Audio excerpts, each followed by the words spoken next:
आइए देखिए देवा तिवारी जब सोनवा रानी के समक्ष तलवार खींच करके उसके महल में खड़े हो गए कि मैं महोबा का पंडित हूं, यहाँ पूड़ी और कचौड़ी खाने नहीं आया हूं, दुल्हन लेके जाऊंगा। तो उनकी वीरताई के परिचय देख करके सोनवा के संग की सहेली ये सब मंगल गान गाना शुरू कर दिया कि अब सोनवा के विवाह होके रहेगा। भाव है, अरे कहां सब से ओ कहां सब से या पावनी नारी हो, कहां सब से या पावनी नारी हो,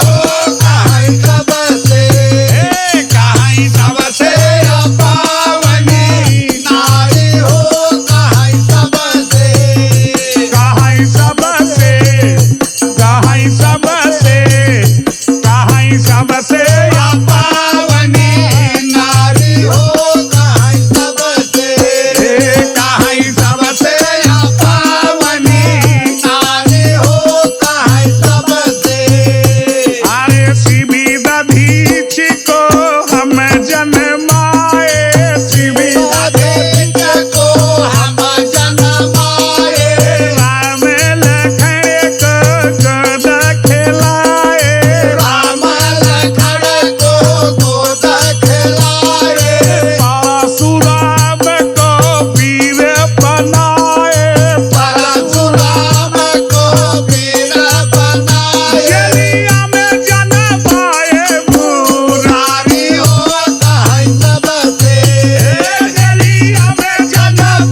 Danny